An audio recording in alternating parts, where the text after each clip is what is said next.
Senator Shehu Sani, a former PDP member who recently defected to the All Progressive Congress (APC), has noted that El-rufai was a liability to the APC. He hinted that the exit of El-rufai from the APC to the SDP is a good riddance to bad rubbish. Recall that El-rufai and Shehu Sani has been at loggerheads in Kaduna State over the security situation of the state while El-rufai was serving as governor. Listen to this, Shehu Sani, and share your thoughts. There's a lot to unpack with you on the program, from politics and every other issue. But let's begin from the latest. I know, and everyone who follows you know exactly that perhaps you and the former governor of Kaduna State had not been in the very best of terms politically in the last few years, but you were friends before now. Now that is defected from the All Progressives Congress, a party he was very critical at forming a merger and playing a critical role in the president's emergence as the president of Nigeria, given the fact that he played a role in his emergence as a candidate of the party.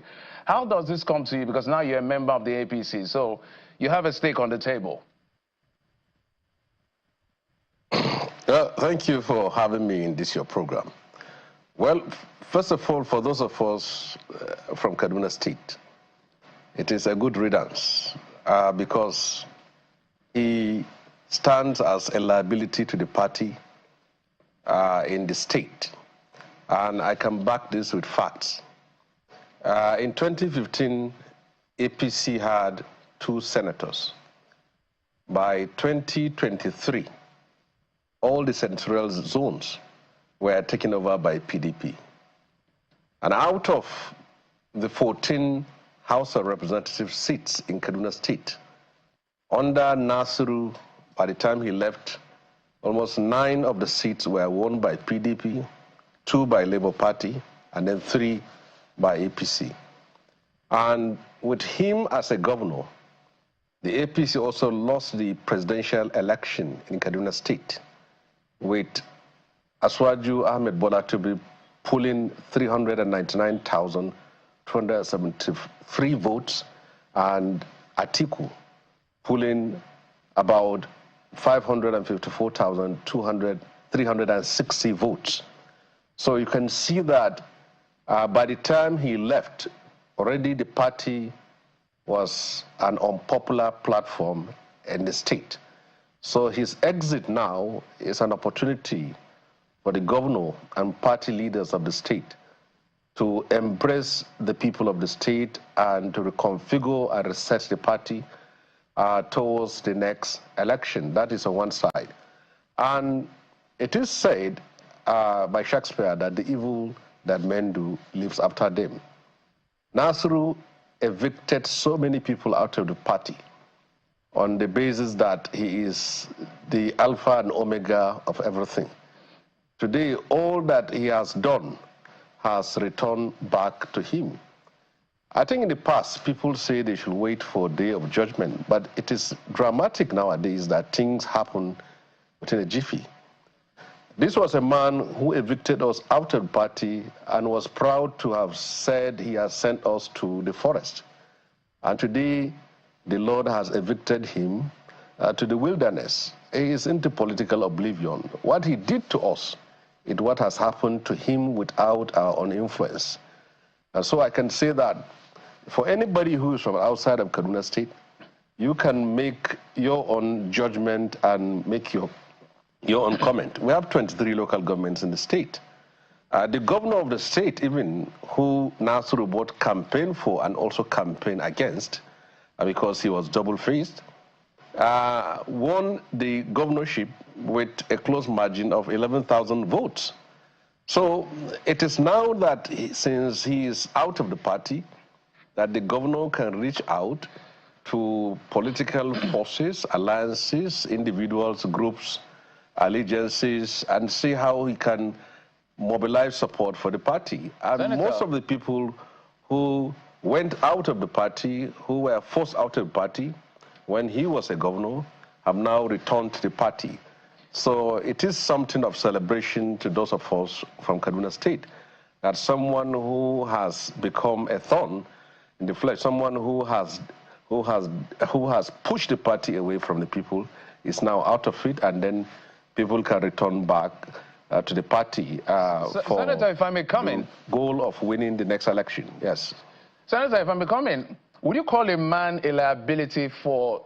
we were all witnesses to the effect that when some northern leaders wanted a northern president to succeed Muhammadu Buhari, he literally rallied the northern governors to the effect that, look, this cannot happen. And he got the ticket, at least from that interest, that such that President Bola Tinubu, I'm sure by appreciating what he has done, had to literally court him to say, look, I know you want to go and study, but you have to stay back and do what you can.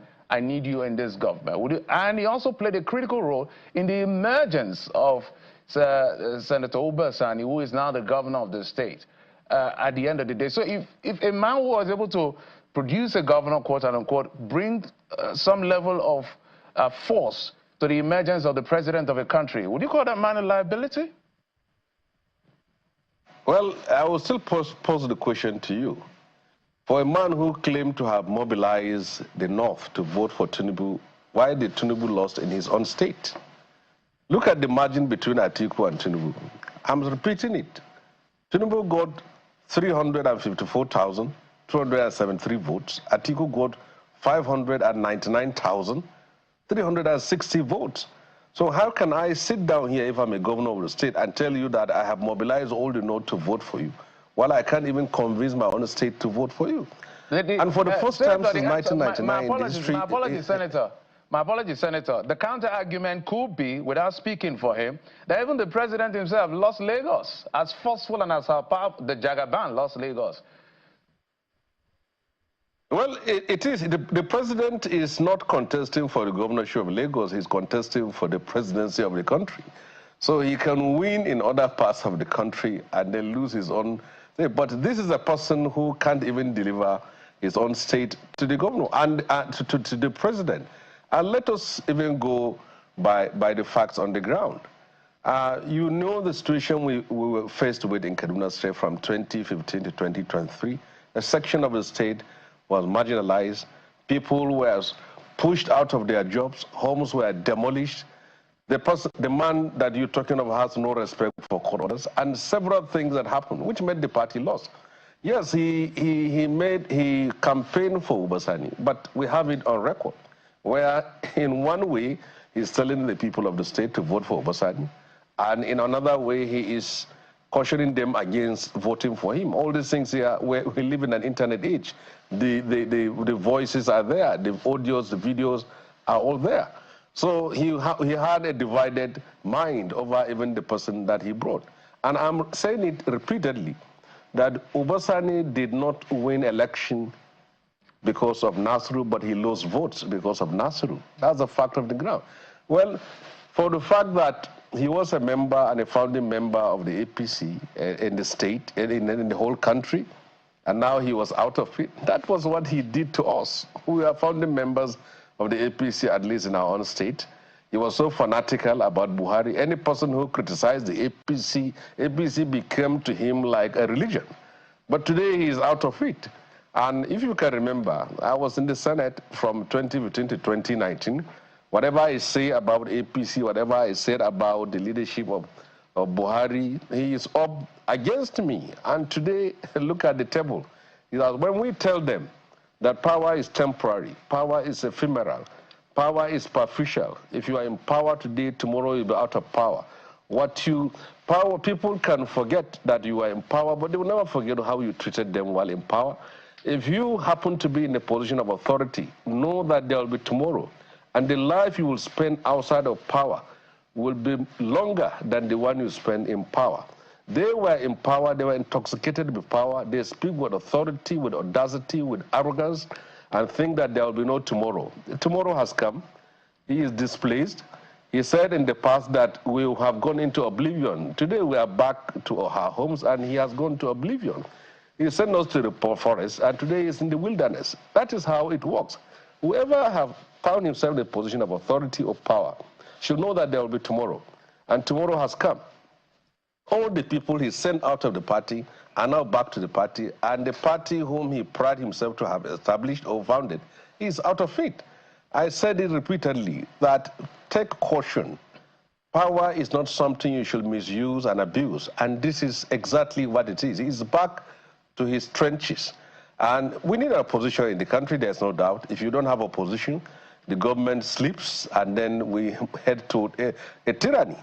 But not a coalition of disgruntled elements with someone who felt entitled. If Aswaju has appointed Nasru a minister, all these criticisms, all these attacks, all these things here that he's saying will never happen. He will be the most fanatical, the most vocal, the most vehement in terms of attacking any person who said anything against the government. But the fact that he fell security screening, he's out of it. Now everybody is evil, and he wants to mobilize the North to vote for a candidate, the man who said the South deserves power for the next 8 years. What he did to us is what is happening to him. There is nothing we have not seen in Kaduna State. And today, he is at the receiving end of it. And whoever is in power today should learn from what has happened to Nasru. So, are you saying that the APC is not concerned, worried, perturbed, because we're seeing resignations following his own resignation as well? We know he has visited former President Muhammadu Buhari a couple of times. We've seen pictures posted by himself and others. We've seen him visit Pastor Tunde Bakare. We don't know the outcome of those visits, what it is all about. We've seen him visit Aregbe and other. We have even seen him, visit or liaise with some people living in the other opposition parties. So are you saying it by essence that the APC, this is nothing to worry about, even in the coming elections? Well, you see, you don't win election by visiting people here and there. You win election from your state. If you tell me that he is visiting wards a local government in Kaduna State to deliver, and that's a different thing. But you visit people who, what are you going? As far as I'm concerned, there's nothing to worry about. We are from Kaduna State.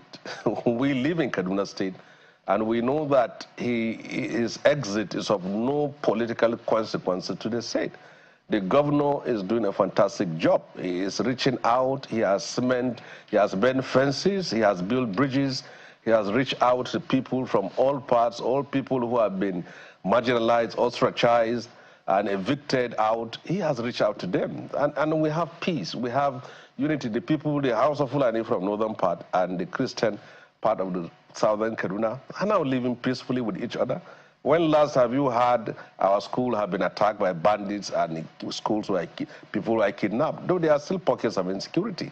But what we are having in Kaduna State now is far better. And we don't mind him going to places here and there. But all that we know is that by 2027, we are going to deliver Kaduna State as we want it, because the people are with us on the ground. There are a couple of other issues I want to raise with you, but we're not done with this issue of defections and changing political parties and all of that. Some of the things he raised, now you're on the APC.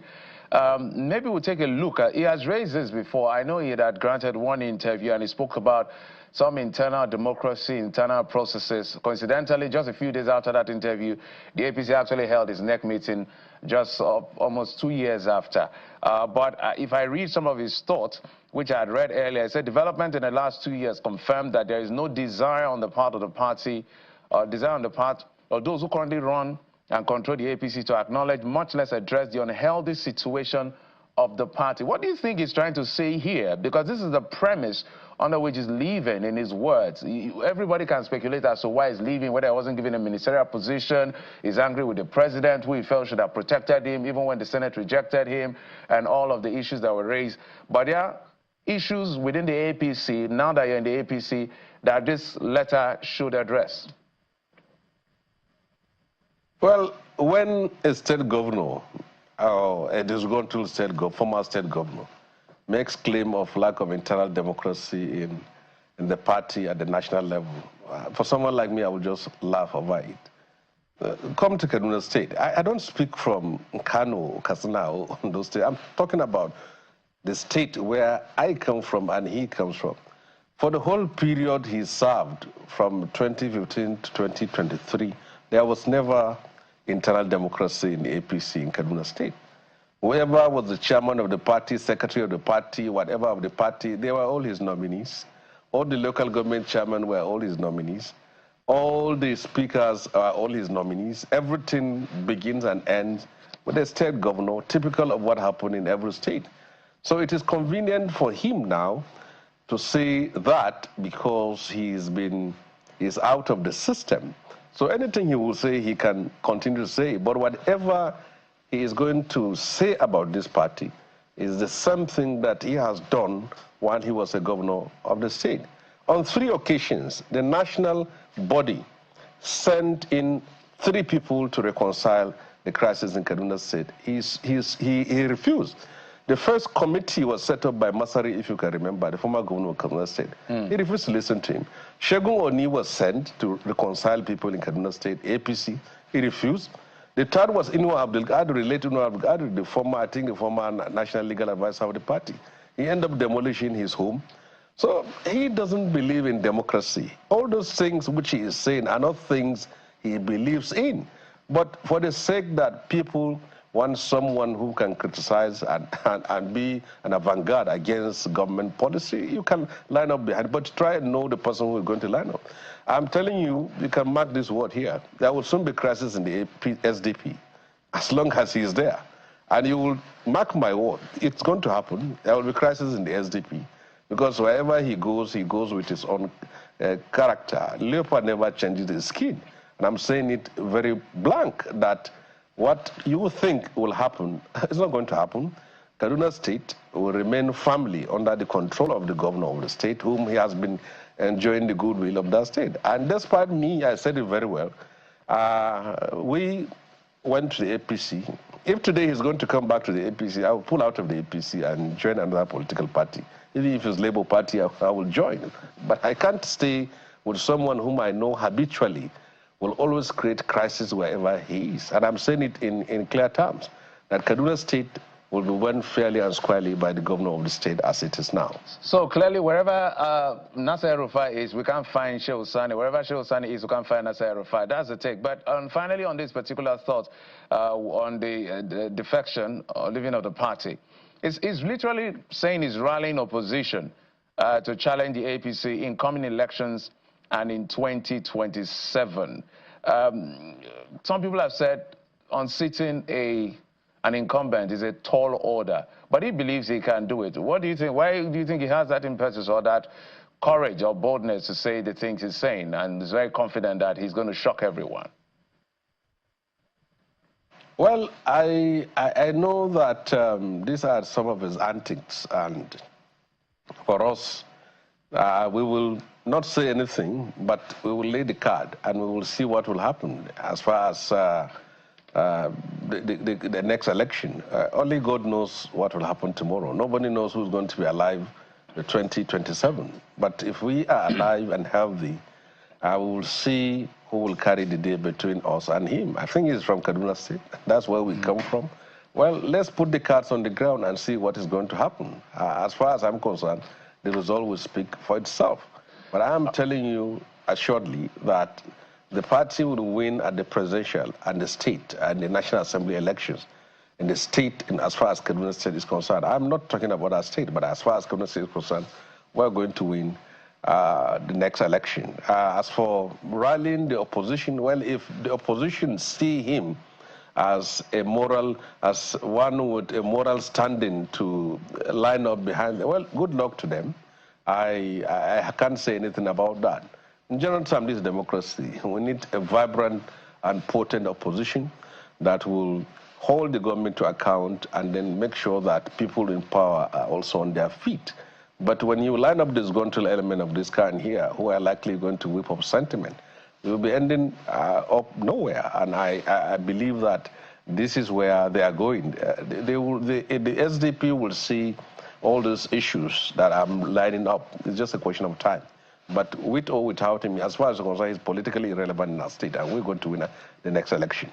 All right, Senator, let's move away from the issue of Nasser El-Rufai to other issues within the time we have for you. And that has to do with what played out in the Senate. You actually tweeted that period to say that it was Senator Bukola Saraki and Senator Ekweremadu that literally saved you from a 6-month suspension because of your revelation as to what the Senate ends. I know that I've had a back and forth with the Senate spokesperson one time about that pay issue. In fact, eventually when we had to bring out all the details. So, and now what we're seeing play out is some issues around adjudication and back and forth as to that effect. First and foremost, I would like your general comment on what is playing out in the Senate, because there's been a lot of for and against as far as the issue of Senator Natasha Akpoti, allegations against the Senate President Godswill Akpabio. But that is still going to be under investigation by the committee. But what has been done so far is what they consider unparliamentary behavior, which she's been sanctioned, and now she's not going to be in the Senate for 6 months. Let's speak to the issue of sanctioning a senator and the voices of where they represent in the first place. Is that not too extreme in your view? Well, first of all, I'm going to speak from a personal experience and from an informed position as someone who was in the National Assembly, specifically the Senate, for 4 years, and also someone who was once or twice or a couple of times involved in certain controversies in the National Assembly.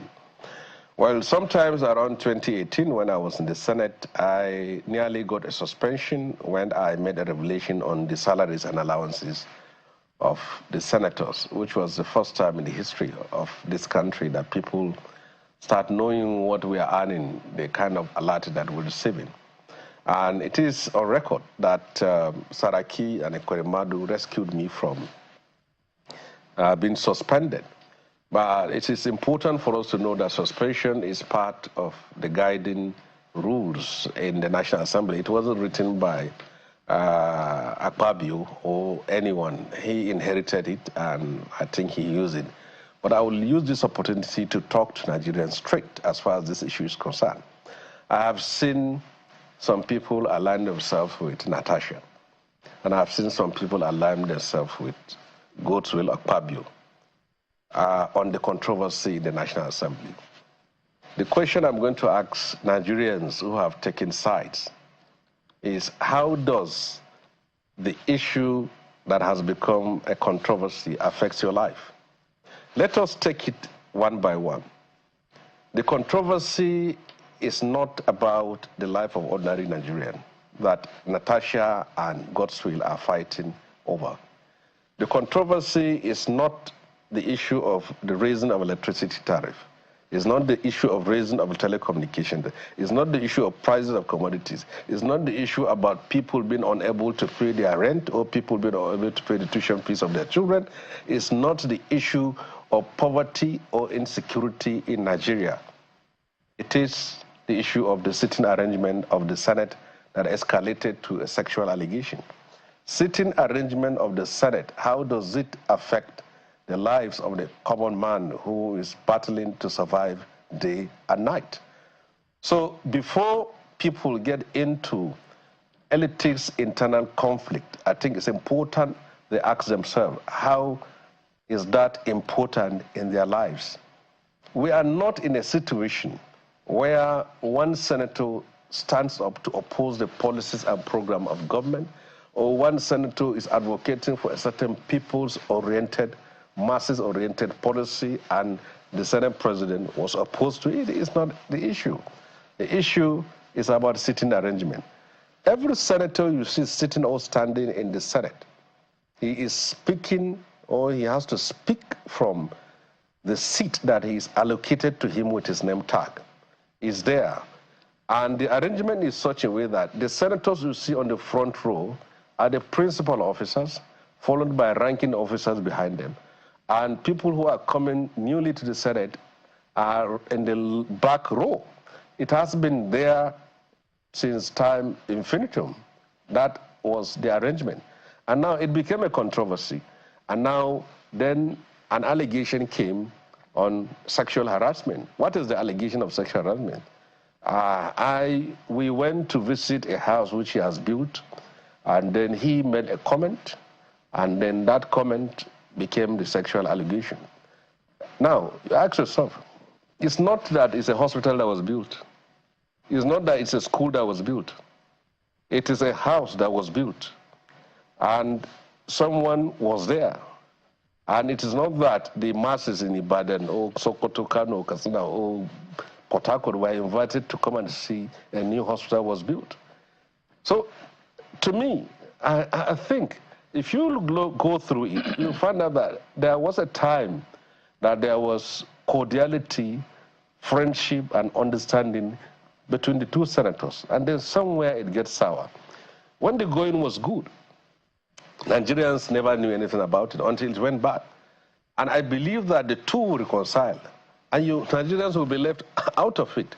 So if there is anything this people should be interested in the Senate, should be issues that concerns their life, not issues about building of houses and comments that are made there and about sitting arrangement. When no Senate, the opposition and the ruling party are all approving every policy and program that is tabled before them. So how does one become a hero? By objecting to a seat in the Senate. Does that make sense? Now, go through history and see. Ningi was suspended from the Senate for issues which he has raised about allegation of budget insertion. Omoageye was suspended from the Senate on allegations that he mobilized talks to invade the National Assembly, specifically Senate, and seal the maize. And then Ndume was suspended. So every senator has his own issues of suspension attached to him. Then I ask you, what does the controversy in the Senate has to do with the payment of school fees of your children? What does it have to do with the payment of rent in your houses? What does it have to do with the food that you can't afford to eat? What does it have to do with insecurity and killings of all these things? But Nigerians have lined up before taking sides over the matter of seats and inspection of a house and allegation that was made there. All right, Senator, so to me, the point. I don't think this is what is most important. If I may, Senator, I was beginning to wind down. You know, the Senate has done within its rules what it says is done to people that exhibit unparliamentary behavior. But there are other issues which is important to the Nigerian woman or women, which has to do with sexual allegation. And now what that has done to the Senate is the fact that it's giving off a particular energy or a vibe or some sense of perception as to how safe women are within the spaces of parliament. Whether they are right or wrong, it's a perception that has been built. So in your view, how can this be corrected? Because they were swift in the decision-making process of sanctioning her for the unparliamentary behavior. Now, although there was a court, is it court order, court injunction or something like that, but they went on and did it. But there's also, she's resubmitted the sexual allegation petition to the Senate, which was admitted and forwarded for 4 weeks for them to get back and report back to the entire session. People expect the same energy to come forth. But how would they prosecute? How would they proceed with that? Because she's suspended for 6 months, and she's not expected to come in the arena. How will she defend herself? And how would the Senate redeem itself, given all of this that has happened? Well, you see, it's just what I told you. Like, I come from a state where our major problem is issue of poverty, and our major problem is bandits killing our people. Our major problem has to do with the fact that people want to pay the rents of their mortgages, they want to pay the school fees of their children. So we have a priority. But if your own state, your priority is sitting arrangement of the Senate and inspection of a private house with comments being made, well, good luck to you. But I'm telling you that in clear terms, to me, my own point is that in the National Assembly, there is specifically in the Senate, we have a small book that is called the rule book.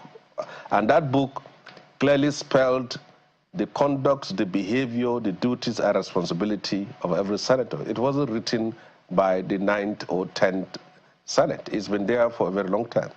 So any senator who is in breach of that, there is a penalty for it. I told you that when I spoke and I made some revelations, I could have gotten my 6-month suspension. And the only way for a senator to make sure that he make his case very strong is that if you have any issue that has to do with challenging the conduct or behavior of Senate and Senate President, you need to consult with your colleagues so that by the time you stand up, and then they will be able to back you. But National Assembly is also a house of plots. There are times to which senators can sit down and encourage you. I've had a case where a senator will sit down and encourage me and say, okay, let's go to the floor and challenge Saraki and fight him. By the time you go to the floor, you find out that 99% of them are not there. You are the only person who is there. And they will all give excuses. So there's what they said, before you see monkey, monkey see. When I turn left and right and I don't see people whom we should be fighting together, then I know that they have set me up. So when you are in that kind of house, you have to be strategic, because every senator you see is representing his own constituency. He is not there for a fellow senator. And that is why you will not see any senator backing any senator when it comes to the issue of controversy, when suspension is allowed. But there are court orders that said senators cannot be suspended. But in a house like ours, where everyone is a senator, everyone is elected, there must be a guiding principle on how to preside over the house. Okay. To me, Natasha's issue can be addressed.